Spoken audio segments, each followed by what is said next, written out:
Tonight, what the White House is offering in light of COVID. And who the victims of the Malden and Pine City fires are seeking help from. Murrow News 8 starts now. Murrow News 8 starts right now.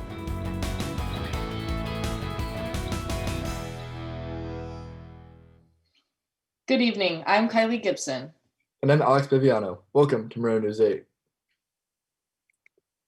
I'm here in Spokane where, according to KREM 2 News, a man is in custody for allegedly trying to bomb a union building that serves as the headquarters for the Spokane County Democrats. Sergeant Terry Pruinger of the Spokane Police Department says that man was spotted by a witness carrying a suspicious backpack that had wires coming out of it. Pruinger tells KREM that the suspect started the fire but put it out on his own. Tina Podolowski, chair of the Spokane County and Washington State Democrats, released a statement saying that she believed that the attack was politically motivated. Washington State University President Kirk Schultz is urging the entire Pullman area to shop at local businesses.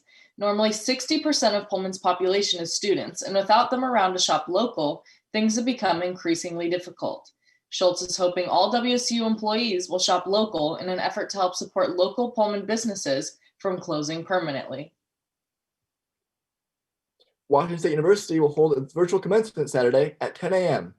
While graduation typically features pomp, circumstance, and speakers, this one will feature Zoom, classmates from a distance, and executive board members. People like me who are set to graduate this semester are encouraged to wear their cap and gown while they watch the ceremony on wsu.stageclip.com. A new poll shows that only half of Americans are ready to be vaccinated. Researchers found that about 25% of Americans don't know if they want to be vaccinated, while the other 25% say they will not get it. Many Americans are going to wait until after the first wave of vaccines have been administered to see if it is safe enough for them. To teach a man to fish or simply give that man a fish is a question facing Congress today. The House of Representatives passed a bipartisan relief package that focuses on support for small business and extending unemployment benefits before they're due to run out on December 26th.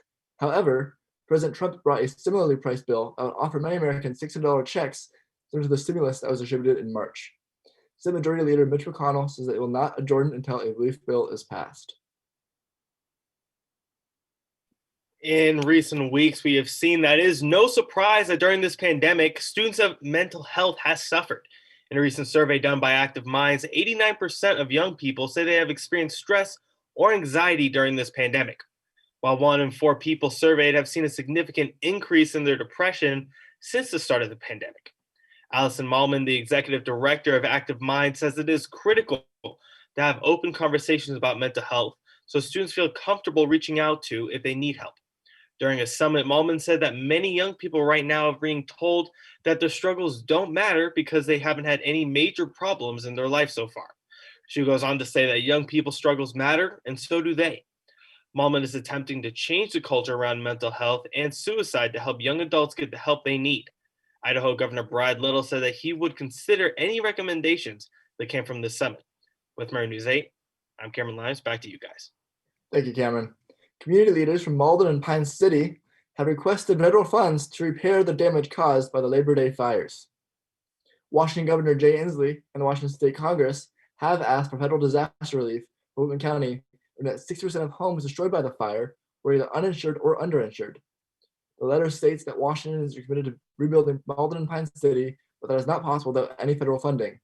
Both the mayor of Malden and the director of the Pine City Restoration Organization have signed this letter to President Trump. The Hillside and Cub marketplaces are unlikely to reopen during the spring. The marketplaces closed November 20th because of budget constraints caused by COVID-19, said Jackie LaCroix, associate manager for WSU Dining Services.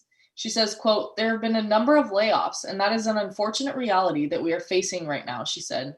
Services that are still open like Flicks are likely to remain so in the spring. Zoom lectures recorded by WSU professors will be deleted if they had been stored in the cloud for more than 6 months. This is a modification of the previous policy, which deleted Zoom recordings after 9 months. Corey Oglesby, communications specialist for the university, said this change was made to preserve storage space on WSU Zoom archives. Well, it started off as a frosty morning here on the Palouse, but the sun did peek out a little bit today. Ariel Yakabazi has your weather. Ariel? Thanks so much, Kylie. We're looking at a little bit of cooler weather this week in Pullman. I will be heading home to the west side this weekend, so I'll get that warmer vacation vibe that we all look forward to. Looking at today's forecast out here on the Palouse, though, we're going to have a high of 41 degrees and a low of 27 degrees, and a wind chill factor will be brought in with 13-mile-an-hour winds today, so be sure to bundle up if you head outside. Heading into tomorrow, we're going to notice the same temperatures as today and the same weather conditions in general. It's going to be a very cold in the evening time, so try and stay inside if you can. Heading into the state map, weather seems to be all over the place as far as temps go. There will be a high of 53 and a high of 49 in Olympia and Seattle, respectively, with some cloudy and mostly clear weather conditions over on the west side of the state. And heading into Yakima and the Tri-Cities, we're going to notice a high of 54 in the Tri-Cities and a high of 39 in Yakima, and some freezing fog tonight in the Tri-Cities with a low of 29 degrees. So please be careful and keep warm if you decide to go for an evening stroll, and be safe if you decide to go for a drive this evening. Spokane will also experience some patchy or freezing fog with a low of 27 tonight. There is a hazardous weather warning actually for the next couple of days for most places here in eastern Washington. Fog will affect most of these areas for the next few days. With fog comes low visibility. So if you're heading over to the west side within the next couple of days, be careful and keep your eyes peeled. Before I toss it back to our anchors, I want to take a quick look at the highway cam looking over Snoqualmie Pass. As you can see, it looks a little bit wet, but there shouldn't be too much room for concern with some snow and some rain. This is very typical for this time of year, but have those chains ready and be careful when heading home. That's all I have for weather today. I'm going to toss it back to our anchors. Thanks, guys. Thank you, Ariel. The Northwest League will look different in 2021, and Battle of the Palouse rages on. Humayun Khurram has more. Thanks, Alex. Washington State will host at Idaho at 6 p.m. today in Bisley Coliseum, empty of fans for the 276th edition of the historic matchup. Things might have looked uncertain for a few days, but the longest continuously played basketball series outside of the Ivy League will not see its streak stop at 114 years, although coronavirus-related policies will prevent the Wheatfield faithful from attending and creating a heated environment. The global pandemic couldn't spoil the Battle of the Palouse men's game.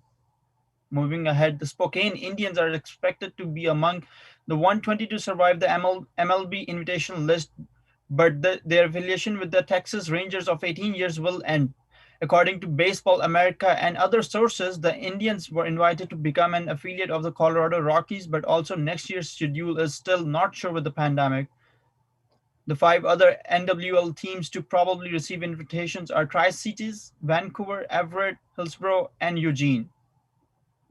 After a 15-day layoff, Lamar Jackson is back in action and directed a relentless rushing attack that the Baltimore Ravens hope will be the first big step in a run to the playoffs. Jackson ran for 94 yards and a touchdown, and the Ravens returned from a COVID-19 outbreak to 294 yards, rushing in a 34-17 defeat of the Dallas Cowboys. Playing for the first time since November 22nd after a positive test for the virus, Jackson carried 13 times through 2 scores. Also, after postponing Saturday's game at Colorado, the Cougs won't leave Pullman until early January. After some members of the Washington State basketball tested positive for COVID-19, the Cougars were forced to postpone Saturday's scheduled game at Colorado. That game with the Buffs was their only road game scheduled for this season until the calendar turns to 2021. In a traditional season, a 10-game homestand would be a dream come true for a head coach. Back to you, Alex and Kylie. Thank you, Humayun. A fun little story here. A fellow Coug created his Christmas tree building it out of books. Take a look here. Travis Pratt took to Twitter to show off his so-called book tree. It got over 137,000 likes on the post. Pretty clever twist to a Christmas tree there with this year. Well, thanks for watching. If you missed anything in this or any of our previous newscasts, you can always watch us on our YouTube channel. More news can be found at nwpb.org/mn8, and you can follow us on Facebook and Twitter. Have a good night.